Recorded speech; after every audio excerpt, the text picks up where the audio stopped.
CII's President-designate Mr. Sanjeev Puri, Chairman and Managing Director of ITC Limited,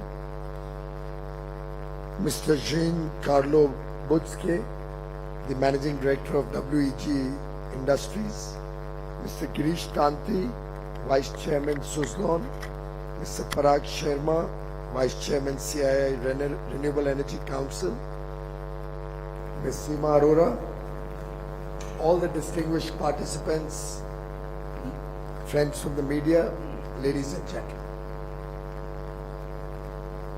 My greetings to all of you on Engineers Day. It's a very important occasion, and I'm glad that you have coincided this conference with Engineers Day, because in a way it helps us to reflect on what has happened in the industry, what we need to do in the future, and a day being celebrated in respect of a particular profession is a very big message that that's a valuable profession. And I think the clean energy sector largely rests on our engineering talents, our engineering capabilities. The fact that we are now a large manufacturer, a large provider of engineering services in this sector is thanks to the hard work and the talent pool of engineers who are contributing to both nation building and to making this sector a grand and important stakeholder in the future of India. In fact, the theme of this conference, where we are looking at creating global champions for advancing clean energy innovation and manufacturing. I think innovation is the key word that really defines that India is forward-looking. India is not looking at going down the beaten track, and India wants to be recognized in the world for newness, for modernity, for better ways of doing the same things. And I must compliment CII for, in a way, bringing the G20 theme into your conference also. When we talk about one earth, one family, one future, we are really looking at integrating India in the global economy.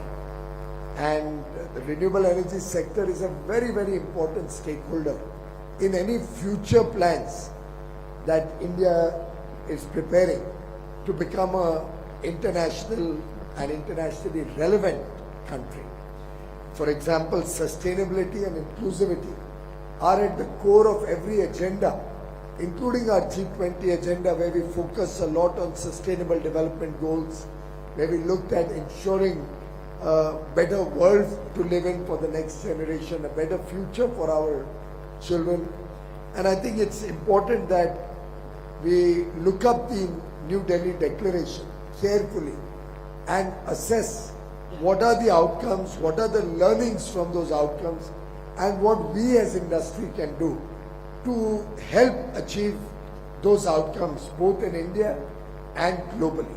In fact, you'll be happy to know the Honorable Prime Minister has already got into action to work on the deliverables.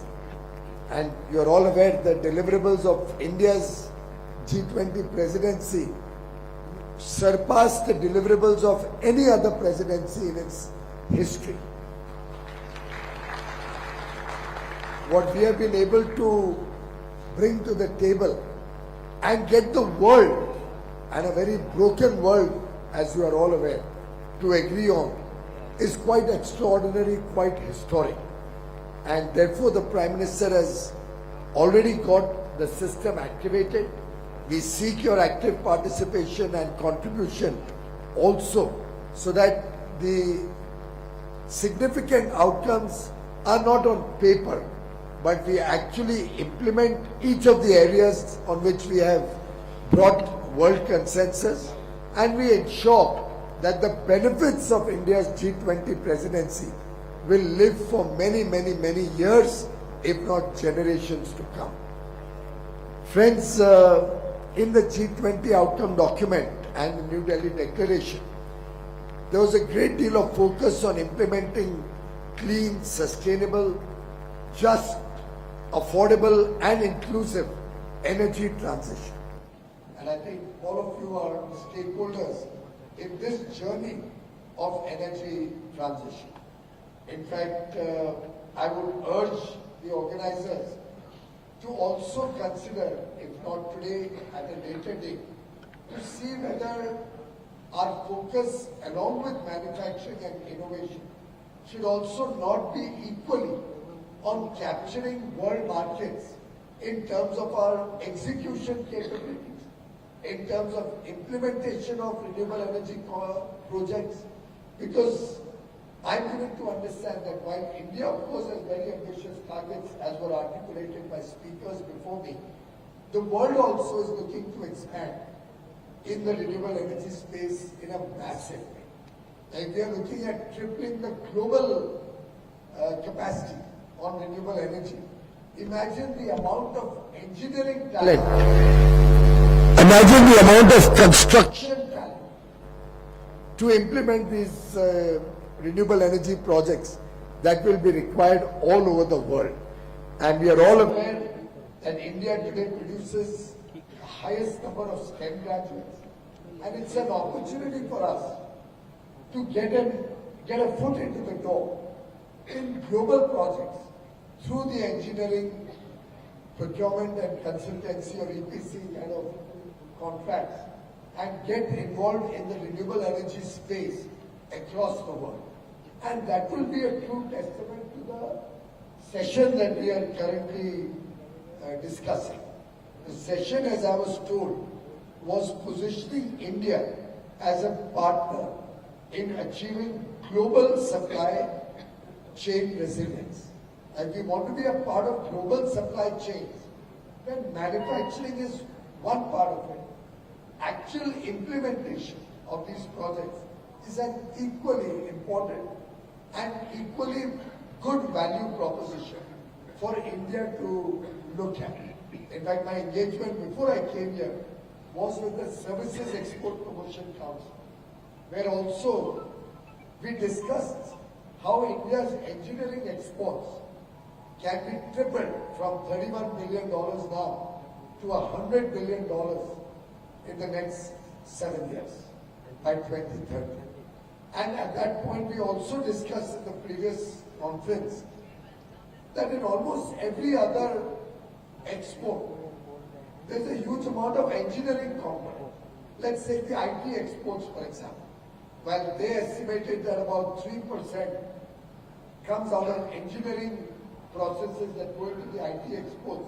My own sense was, particularly since we are celebrating Engineers Day, my sense is that all those people who are engaged in that ecosystem in IT would have some or the other connection with engineering. So really the entire space of IT exports has a deep component of engineering. Now, if you look at the renewable energy space, I think it has a deep component, whether it is for manufacturing, whether it's for R&D, whether it's for innovation, whether it's for engineering, implementation of the projects all over the world. There's a significant input where India can take the prime role, can become a world leader. And our effort should be, and particularly the larger companies in this space, should be looking at integrating with the rest of the world, identifying countries which are looking at significant renewable energy projects at scale, maybe engaging with collaborations, partnerships, and becoming global companies, moving well into the world space to be able to partner and then effectively become an integral part of global supply chains. We now have companies of very significant value and scale in India, and I'm sure going forward, these companies will become truly international companies and help other countries in their energy transition also. Since you come from Brazil, I must wish you all the very best for the Brazilian presidency of the G20. We are very excited that we've had Indonesia, India, then Brazil, and then South Africa. So effectively 4 developing nations will be holding the G20 presidency, and which has helped us to bring the focus of the G20 on the emerging markets, on the less developed countries. We are very proud that Prime Minister Narendra Modi was able to bring the African Union as a member of the G20, and happy to note that Brazil plans to continue this effort to engaging with the less developed countries, with developing countries, and make sure that the G20 becomes a forum for outcomes that create jobs in our countries, that create economic opportunities, that help the less developed and developing countries grow, help the young boys and girls in our countries to get a better future, help eliminate poverty from Earth itself and from our respective countries, help give a better quality of life to our people. So in effect, the G20 now has become a forum, and India's presidency has, in a way, become the leadership role model. How the G20 can impact the common man's life, how the G20 decisions can make a difference to the people of our country and the rest of the emerging and less developed countries' citizens. And I see the decisions that have been made in G20, including the ones around energy transition, around support for clean energy, impacting countries such as India very deeply. For example, when we talk of renewable energy, it helps clean the environment, our fight against climate change, helps ensure that we protect Mother Earth from the kind of natural disasters that are increasingly being witnessed across the world. We in India saw incessant rains in Himachal, in the hills of Himachal, hills of Uttarakhand. We are seeing the tremendous loss of lives and damage that happened in Libya, that happened in Morocco. It's becoming a matter of concern across the globe. And I think for the common man in India, all of these concerns are equally important. Similarly, when we look at greater economic activity, when we look at multilateral development banks reforming to provide low-cost financing, particularly for sustainability and renewable energy, it's all going to provide economic opportunity and jobs to our young boys and girls. At the same time, when we address issues such as food security for the world, our farmers, our food processing industry, our agricultural ecosystem will get a huge thrust and opportunity to engage with the world. In fact, today, our exports of agriculture and agri-related exports is one of the highest exports that India has. Crossed over $50 billion last year and expected to grow significantly in the years to come. So in a way, this whole effort of the G20 presidency, making it a people's presidency, involving people across the country, having over 220 meetings in more than 60 cities across the country, covering the 28 states and 8 union territories, has taken the G20 and the message of the G20 to the last man throughout India, to 140 crore Indians, and has helped the rise of India, has helped the recognition of India's leadership across the globe, has helped build the self-confidence of 140 crore Indians to achieve much bigger, bolder, ambitious goals in the years to come.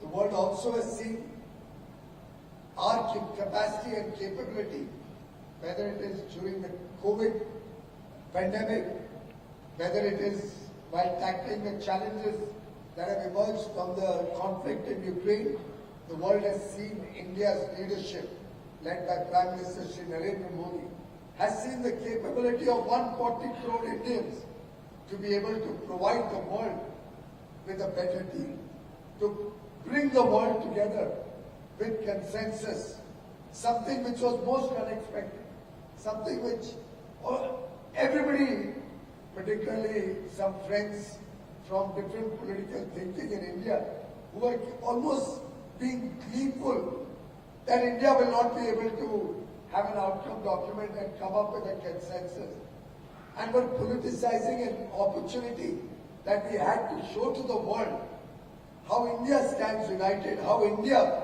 speaks in one voice, how India stands behind Prime Minister Narendra Modi. The nation endorses the effort being made to position India as a global leader. Unfortunately, was also sought to be politicized. But the world came together behind Prime Minister Narendra Modi's leadership. Every global leader from both sides of the divide in a very broken world wanted Prime Minister Narendra Modi and the G20 presidency of India to succeed. And we were able to forge an unprecedented and historic consensus on the first day itself of the G20 Leaders Summit, sending a strong message to the world that India has arrived. India, the Prime Minister Narendra Modi, is the new India.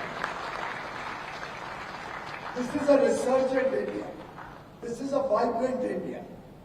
This is an India that negotiates from a position of strength.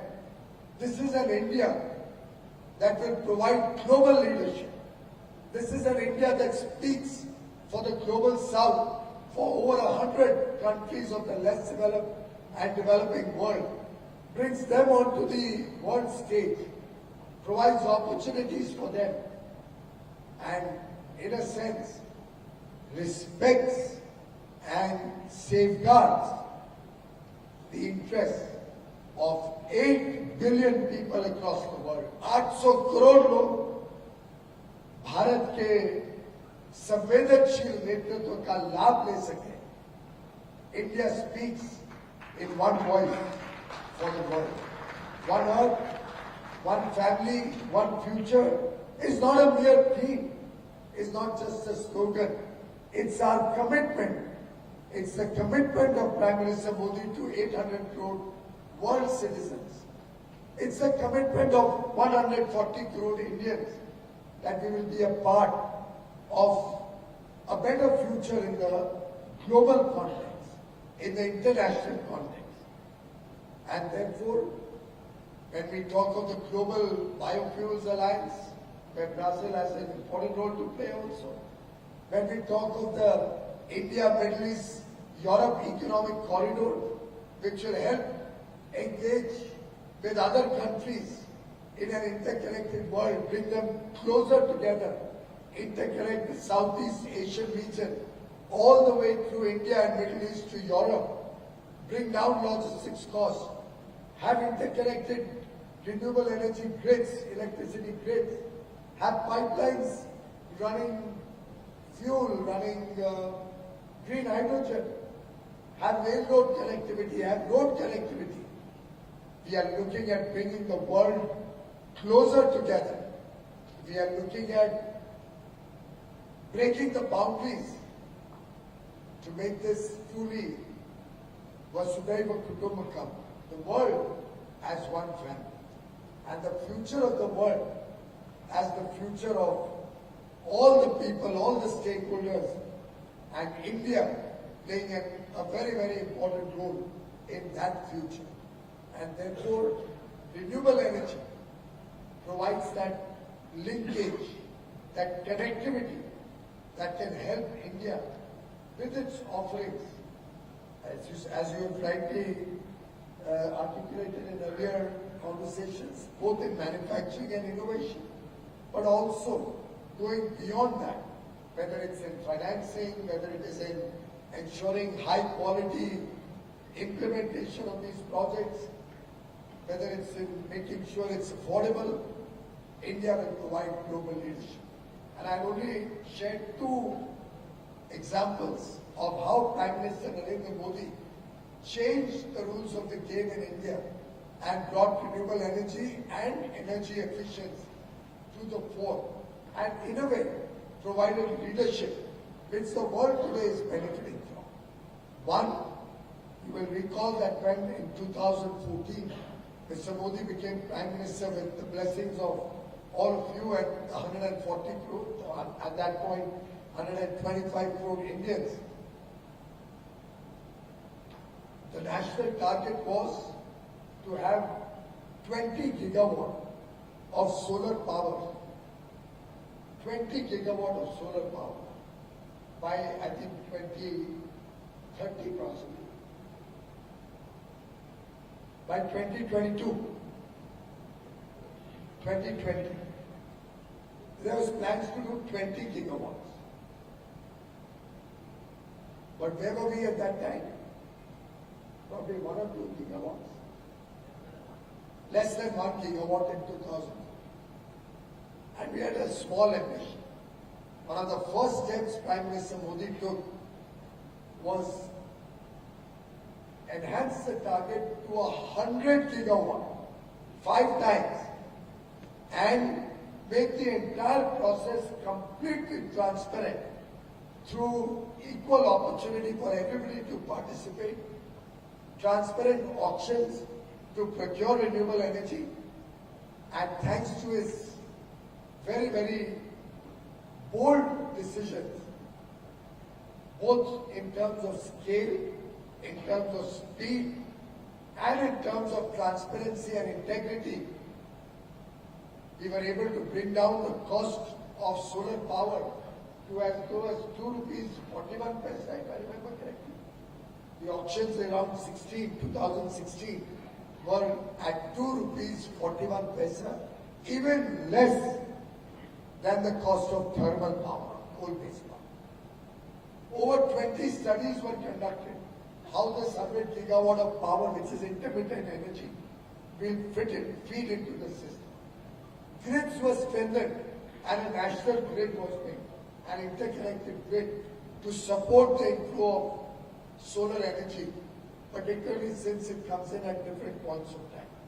This interconnected grid also helped wind energy and hydro energy contribute to balancing the grid and ensure that India could aspire, aim and achieve very, very ambitious, as they say, big, hairy, audacious goals. And similarly, the second big step that he took was on LEDs, on energy efficiency, where he said the whole country will become LED compliant, and not with government subsidy, entirely driven by making it an economic case, an economically compulsive case. Again, through scale, from 600,000 LED bulbs being sold in a day, in a year, prior to 2014, 600,000 bulbs in a year. He changed the perspective and India started selling 600,000 LED bulbs every single day. Yearly figure became a daily figure. Project expanded by 300x. And the price came down by nearly 85%. You could get bulbs at a cost where the payback was 3 or 4 months in terms of energy saving and electricity cost saving. And the whole world was able to benefit from lower costs of LED thanks to India's initiative. Like today, if you go to find a old incandescent bulb, क्या बोलते हैं पंजाब में लट्टू, आज लट्टू ढूंढने जाओगे शायद दुकान पे मिलता भी नहीं होगा, कोई एंटीक स्टोर में जाना पड़ेगा। 500 रुपए का एलईडी बल्ब तो हो गया 40 रुपए का, 50 रुपए का, और 40 रुपए का एंटीक वो लट्टू इनकैंडेसेंट बल्ब हो गया 500 रुपए का एंटीक स्टोर। ये है प्रधानमंत्री नरेंद्र मोदी जी की सोच और काम करने का फल। ये है नया Bharat. This is the new India, ladies and gentleman. ये भारत विश्व का नेतृत्व करे। ये भारत विश्व को नया रास्ता दिखाएगा, नई दिशा दिखाएगा। ये भारत एक संवेदनशील नेतृत्व के साथ विश्व की समस्याओं का समाधान ढूंढेगा। ये भारत विश्व के साथ आत्मविश्वास के साथ काम करेगा। ये भारत कोई चुनौती से डरता नहीं है। हर चुनौती को मुंह तोड़ जवाब देने के लिए सदैव तत्पर रहते हैं। और ये भारत आगे आने वाले अमृत काल में विश्व का मित्र बनेगा, विश्व का विश्वसनीय मित्र बनेगा और विश्व का नेतृत्व करेगा। बहुत बहुत धन्यवाद।